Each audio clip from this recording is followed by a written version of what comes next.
one of the things I want to talk about is I think that sometimes we get lost in people seeing careers and stuff. We see where we are now. I would Mm-hmm. love to hear a little bit more Yes. of the backstory of like, so the stages of your career, how you started to like, Mm-hmm. in brief sections where how you got to where you are today, charting on the charts kind of Yeah. thing. Like, because I think that so often we just Yeah. get hyper focused on, oh my gosh, I can never get there, but they don't realize that we were playing shows in Yes. front of zero people kind of thing, having Oh yeah. zero views on YouTube. And then Mm-hmm. I'd love to hear a little bit of that Yeah. story. Well, to summarize everything, so I came from a province here in the Philippines called Cebu, and so I had to fly. It's kind of like example, like Texas going over to California, or so it's another province here in the Philippines. We had to fly over here to Manila, where I'm at right now. And I think my journey started as a someone who joined a lot of singing competitions here in the Philippines because those are pretty big here. So I was that. I started in that. I even joined the Voice of the Philippines 3 years later, while I'm already here in Manila. And like you said, it wasn't easy. I didn't even make it to the semifinals of the Voice of the Philippines, the very first season. But I was so happy that the network it was under, ABS-CBN, still took me as an artist and still gave me the career, and they made a couple of songs also for me. And at that time, I wasn't into songwriting yet. I was really just a singer, an artist, a performer, interpreter.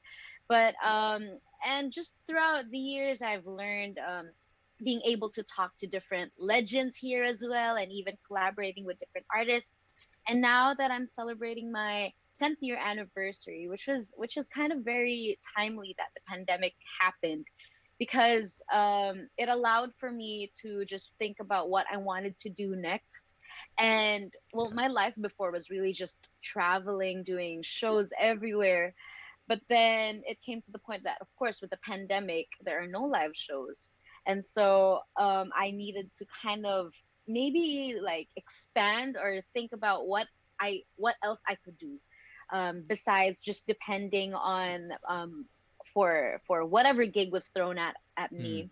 And now we're here, and I've even just it really just started since the pandemic started last year, that I was able to really get into songwriting, be honest with my thoughts, and just put it into song, and producing, of course, with Sergio and Dave, working on all of this and with the whole team. And fast forward to now, here we are.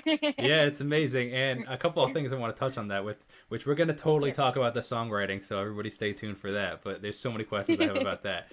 Uh, I want to point out the fact that you said it's been 10 years. Like, Yes. it's people don't realize it takes. We all see the Justin Biebers who put up a song, or the Shawn Mendes who get viral on Vine, Yeah. and then now they're touring with Taylor Swift. It's like the Mm-mm. majority of people that have a lasting career, and obviously Mm-hmm. Justin and Sean both have lasting careers, but like the majority of people that Yeah. have lasting careers, it's a long, slow grind, and it's so exciting to see it pay off. Because I mean, I probably discovered your music probably about a year ago, give or take, maybe Mm-hmm. 6 to 8 months ago, maybe.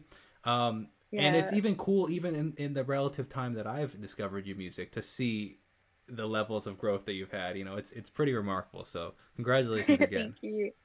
Thank you. Thank you. Absolutely.